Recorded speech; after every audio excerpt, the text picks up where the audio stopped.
Bueno, ya le contábamos, durante esta jornada sigue la tramitación y la votación de la reforma previsional. Va a ser un día clave porque se considera el total despacho del proyecto desde la Comisión de Trabajo. El punto principal de debate es el destino del 6% de cotización adicional que propone la reforma. El diputado de Renovación Nacional, Eduardo Durán, está aquí con nosotros para conversar del tema. Gracias por estar con nosotros, diputado. Buenos días, Sebastián. Muchas gracias por la invitación. Además de la comisión. Así es. Diputado, bueno, ¿cómo ve el panorama para la discusión de la reforma, considerando que hoy día se contempla el total despacho del proyecto? Así es, hoy día tenemos el despacho total del proyecto desde la Comisión de Trabajo, desde la cual yo también formo parte. Sin embargo, estoy con un sabor amargo. ¿Por qué? Un sabor amargo, por supuesto, porque no pudimos llevar algún acuerdo final, definitivo, que dejara contento y en un espíritu de unidad, tanto al gobierno como a la oposición, para poder despachar una reforma previsional que dé tranquilidad, seguridad y esperanza para tantos jubilados y los próximos que se jubilarán en el futuro. Sí, y sobre todo no hay acuerdo sobre el destino del 6%, ¿no? Así es. Ese es el punto. Bueno, vemos que el gobierno, en definitiva, no escuchó ni a la gente ni a los técnicos para llevar adelante esta reforma. ¿Por qué, diputado? ¿Por qué? Porque a los técnicos no los escuchó, porque en muchas partes de la tramitación, economistas connotados de distintos sectores, aquí no estamos hablando solamente de un sector político, le pidieron al gobierno los datos sobre los cuales sustentó su reforma previsional, datos que nunca estuvieron disponibles para ninguna de las instituciones y centros de estudio para poder llevar adelante también sus propios cálculos y así definirlo esto. ¿No compartió esa base de datos? No los compartió, ¿no? En ningún momento. Y economistas, como dije, como por ejemplo David Bravo, elegido recientemente el economista del año, y el presidente de la Comisión de la Reforma Previsional del gobierno de la presidenta Bachelet, también los demandó a lo largo de toda la tramitación y no estuvieron disponibles. ¿Y por qué no escuchó a la gente?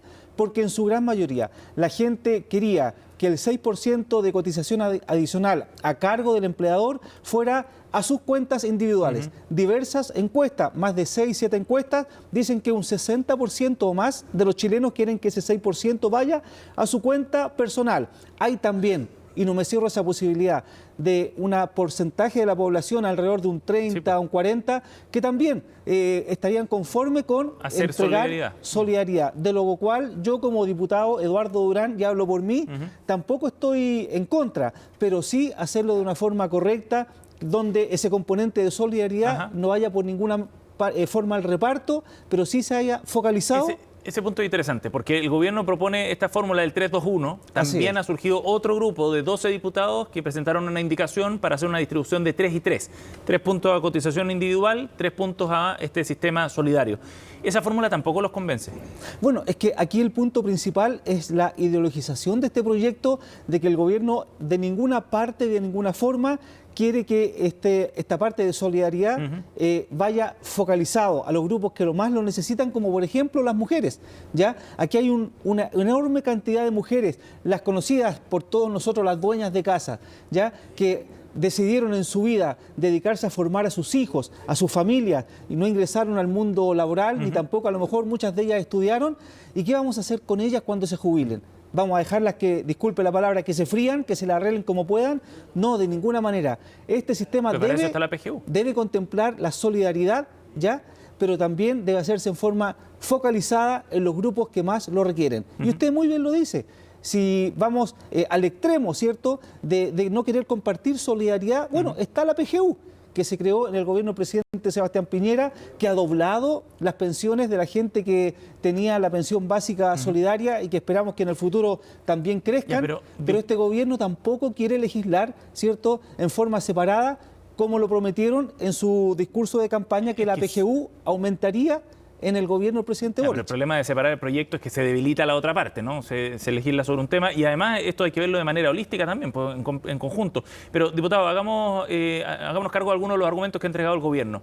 Si es que se destina el 6% solo a capitalización individual, no suben las pensiones hoy día. Efectivamente, porque iría a la cuenta de cada trabajador y eso sería reflejado en el futuro. Entonces, ¿cómo mejoramos las pensiones de las mujeres hoy día, por ejemplo, los jubilados hoy día? Por eso yo, desde mi punto de vista, estoy abierto a una fórmula de solidaridad, pero que no sea el 3%, ¿cierto? Entre un 1 y un 2%, máximo un 2%, que vaya, por ejemplo, a las cotizaciones y vaya a mejorar las pensiones de las mujeres hoy en día. Con otro mecanismo distinto al que está proponiendo el gobierno. Exacto, porque el sistema de reparto es insostenible en el tiempo, todos lo sabemos, la pirámide poblacional está invertida. Pero este no es un sistema de reparto puro, porque acá tendríamos 16 puntos de cotización y en 13 irían a cotización individual y otros 3, solo 3 de esos 16 irían a un sistema de reparto. Bueno, pero en definitiva esto de su forma general y más completa no tuvo la mejor disposición y organización y diseño para implementarlo. Ya se lo dije desde un principio, diversos técnicos de distinta sensibilidad tampoco justifican el modelo que está presentando el gobierno y por lo tanto hubiéramos esperado más apertura y a eso hay que agregar otra cosa, Sebastián, de la forma en que se está tramitando esta reforma. Cuando el gobierno presenta una reforma a las pensiones, hace 2 semanas atrás ingresa una sustitución, ¿cierto? Una indicación sustitutiva que renueva casi todo el proyecto en general sin la posibilidad de debatirlo, sin la posibilidad de conversarlo y en el momento de la votación ni siquiera con la posibilidad de justificar la votación. Pero es que llevamos un año discutiendo. Yo le encuentro toda la razón, pero cuando el gobierno ingresa un proyecto nuevo, ya si no es lo mismo que había presentado antes. Pero igual se han aprobado varios de los artículos del proyecto hasta ahora en la comisión. Y algunos con unanimidad incluso. Principalmente lo que se aprobó con unanimidad fue el tema del autopréstamo, ¿ya? Y los otros temas relacionados con otras áreas no se pudo conseguir la unanimidad y la comisión, que en su mayoría, digámoslo así, tiene 8 diputados de gobierno y somos 5 de oposición. Por supuesto que en todas las votaciones íbamos a tener el voto de ellos mayoritariamente sobre los nuestros. Pero es legítimo que el gobierno también en algún momento diga, ¿sabe qué? Ya hubo espacio de conversación, hubo mesas técnicas, llegamos a un punto en que ya ha pasado un año del proyecto, es momento de votar. Y veamos quién tiene la mayoría, ¿no? Bueno, así es legítimo, digamos. Es legítimo en las condiciones en que está hoy en día la tramitación, ¿cierto? En que los tiempos legislativos los pone el gobierno, las urgencias las quita, la urgencia las saca, ¿ya? Y tiene esta mayoría circunstancial en la comisión. Por supuesto que es lícito y es legítimo que lo haga así, pero hubiéramos esperado una mayor apertura. Dije al principio, Sebastián, cuando comencé, que el gobierno no escuchó a los técnicos y tampoco escuchó a la gente. Ahora, respecto a ese punto, el de escuchar a la gente, usted menciona que la mayoría de los encuestados, hay una encuesta reciente, hay varias, pero hay una reciente, 5 o 6. Sí, hay una reciente de la UDD al respecto, pero y ahí el 48% dice 6% de cotización extra a mi cuenta, ¿no? A la cuenta individual. Pero si uno sigue solo la opinión de la gente, probablemente tendríamos 5º, 6º, 7º retiro, porque la gente también apoya los retiros con mucha fuerza y sabemos que es una pésima política pública, lo sabemos de sobra después de la experiencia ahora. Probablemente también terminaríamos con las AFP, porque la gente tiene una evaluación muy, muy mala, muy negativa de las AFP y también quizás no sería la mejor fórmula. O sea, ¿hasta qué punto hay que seguir la opinión de la ciudadanía respecto a este tema? Y no buscar otros mecanismos que tienen otro sustento técnico, aunque no sea el de la opinión mayoritaria. Bueno, yo creo que es vital, Sebastián, en mi labor parlamentaria, escuchar a la ciudadanía. Yo represento vamos con otros retiros, por ejemplo. Pero déjeme ir por partes. Yo represento un distrito de comunas como San Miguel, Pedro Aguirre Cerda, Los Espejos, El Bosque, San Ramón y La Cisterna, que estoy permanentemente en contacto con la gente, le he preguntado respecto de esto y ellos sí, en su mayoría, dicen que este 6% vaya a su cuenta personal, ¿ya? Porque si bien es cierto, es un aporte del empleador, pero es fruto de su trabajo personal, del trabajo por el cual durante años han esforzado y esperan una buena jubilación. Y no se cierran a la solidaridad, por eso comencé diciéndolo. Yo no me cierro a que exista solidaridad, pero todo en su justa medida y también en forma focalizada. Respecto de los retiros, la gente ahora en estos tiempos no está tan de acuerdo con los retiros como lo fue en el tiempo de la pandemia y en el cual yo siempre estuve disponible para apoyar todos los retiros porque lo veía en mi distrito. Ya la pobreza, la cesantía era insostenible, por lo tanto había que ayudar a la gente. Por lo tanto yo no miraría, y no quiero decir que usted lo haya dicho de esa forma, no miraría tan en menos la opinión de la gente porque en definitiva es a la gente a la cual yo represento. Esa gente dijo, Durán, te vamos a poner en el Congreso para que tú nos representes nuestra voz y eso es lo que he tratado de hacer en esta tramitación. Ahora, no es mirar en menos la opinión, sino más bien contrastarlo con un Un sustento técnico también. Por supuesto, de todas maneras. Porque si seguimos solo la opinión de la gente, repongamos la pena de muerte, por ejemplo. Claro, y en ese sentido, cuando digo que el soporte técnico, y en eso concuerdo con usted, Sebastián,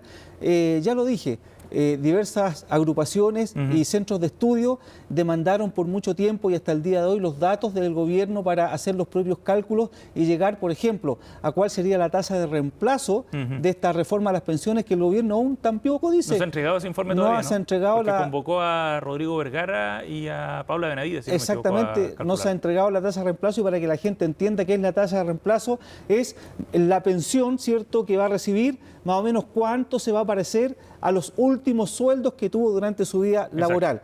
Pero el gobierno nos ha dicho que con esta reforma, ¿cuál sería la tasa de reemplazo? Otro punto adicional, la OCDE, un país al cual a todos nos gusta, un grupo de países al cual a todos nos gusta compararnos, el promedio de la cotización de los trabajadores es del orden del 18%. Sí.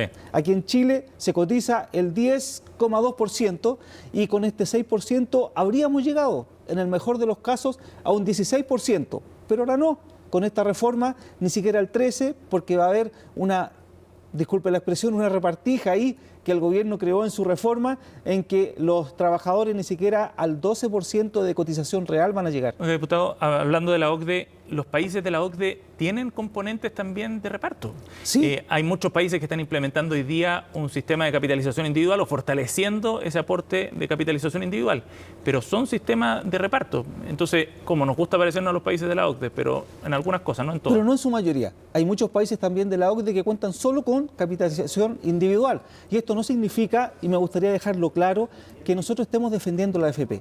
¿Ya? En mi caso particular, yo no soy hincha, no me he reunido en ninguna reunión privada, ¿cierto?, ni pública con la gente. ¿Donde Salaquet? No conozco la casa de Salaquet, no sé dónde vive, no tengo mayor conocimiento de eso. La única vez que hemos recibido a la gente de la AFP ha sido cuando han participado de la Comisión de Trabajo. Por eso es bueno, Sebastián, que esta reforma tan importante para los chilenos, de tanta trascendencia, que no pudo ser materializada en el gobierno de la presidenta Bachelet, ni en el gobierno del presidente Piñera, que en este gobierno hubiéramos tenido los votos, pero para sacar una reforma sustentable en el tiempo, que fuera fruto de un acuerdo general de todos y que nos dejara contentos. Porque aquí no se trata de que yo gane, ni que tú pierdas, no, aquí todos tenemos que ceder en una negociación por el bien de los chilenos. Pero ese punto es interesante, diputado, porque el gobierno partió con una propuesta que era 6 puntos de cotización íntegramente a un seguro social, ¿cierto? O sea, tenía una posición bien maximalista y ha cedido, ha ido retrocediendo en esa posición y hoy día se abre a esta fórmula del 3-2-1, eventualmente un 3-3, ¿ya? En cambio la UDI, por ejemplo, Guillermo Ramírez decía este fin de semana, nosotros no estamos dispuestos a que ni un solo punto vaya a otro objetivo que no sea el de las cotizaciones individuales. Entonces, ¿a quién le falta ceder ahí?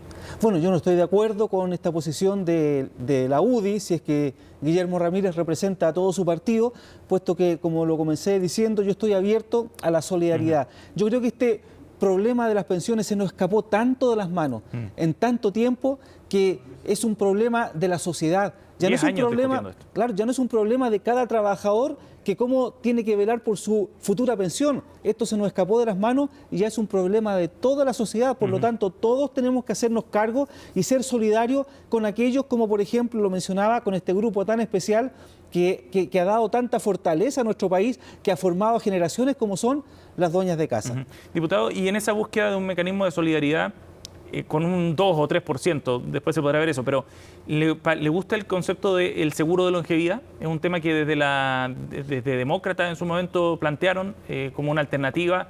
Desde sectores de centro han hablado de esta idea de un seguro de longevidad para ajustar las tablas de mortalidad, por ejemplo. ¿Eso podría repercutir en las pensiones de hoy día mejores? Así es, las tablas de mortalidad que, bueno, la parte técnica muchas veces la gente no la comprende, pero han sido muy impopulares. Ya dice cómo los chilenos vamos a ir hasta los 110 años. La esperanza de vida de las mujeres hoy en día es cerca de los 90 años y de los hombres alrededor de 85 años. Por lo tanto, si una mujer se pensiona a los 60 años, tiene 30 años por delante, en lo cual lo que logró reunir en su fondo de ahorro para pensión tiene que distribuir. Es un cálculo actuarial, estadístico. Digamos. Exacto. En cambio, el hombre, si se pensiona a los 65 años y con una esperanza de vida de 85, son 20 años en los cuales él tiene que repartir lo que logró también ahorrar durante su vida laboral. Entonces ahí vemos una clara y marcada diferencia y desventaja de la mujer respecto del hombre, porque ella tiene que financiar 30 años, el hombre 25, por lo tanto un seguro de longevidad no era una mala idea. También desde Renovación Nacional apoyábamos una idea de esas características, pensando en que no son 110 años, por supuesto, sino que la gente que logra vivir, y que en buena hora así sea, sobre su esperanza de vida media de los chilenos, pueda también tener una vida digna a través de este seguro. ¿Y es una alternativa que se puede evaluar para destrabar el debate? Esperamos. Hoy día termina la votación, después pasará a la sala, vendrá otra instancia como el Senado, y esperamos que exista el buen ánimo, si no se logró ahora en la comisión, en las etapas sucesivas, para destrabar esto y que quedemos todos tranquilos. Bien, diputado Durán, gracias por haber venido al estudio. Gracias, Sebastián. Muy amable.